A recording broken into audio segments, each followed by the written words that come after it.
For NJ Advanced Media, I am Connor Hughes. Well, the New York Jets roster is now at 53 players following Saturday's waive cut release spree.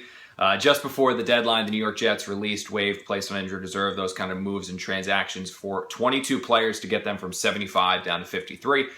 Now that we actually have a look at what the Jets' 53-man roster kind of sort of looks like before the waiver wire and all the transactions that could happen there, we can start to dissect it a little bit, break it down a little bit, and bring up a few additional questions that we have with the roster. So without further ado, let's dive right into it. Here are three minor concerns that I personally have right now with the Jets roster. The first one, well, they don't really have a fullback. See, the Jets released Tommy Bohannon, which is, whatever. In today's day and age, the teams are getting away from fullbacks. But by not having a fullback and also only having two tight ends in Kellen Davis and Brandon Bostic, you're kind of hurting yourself a little bit for short yardage situations, because who are you going to put back there as a lead blocker when you have to get that 1 yard? Now, yeah, Julian Hauser's there, who obviously is a player that could develop. The Jets seem to like him, but cutting the short thing in Tommy Bohannon could come back and bite the Jets a little bit, again, in that goal line short yardage situation.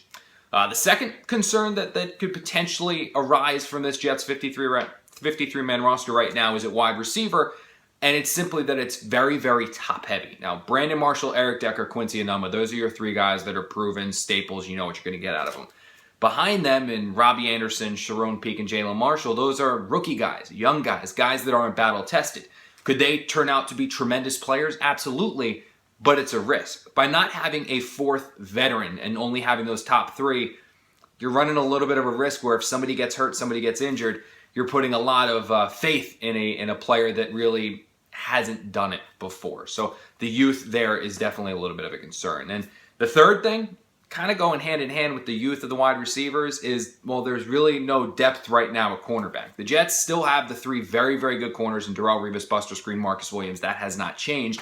However, behind them, all they've got right now is Justin Burris and Dexter McDougal. Burris, a rookie who is probably not ready for a full-time role, and McDougal's a guy who can't stay healthy. So, for them to kind of be going into the season without much in terms of depth back there, where one injury to Revis, one injury to Buster Skrine, and the Jets secondary could be in trouble.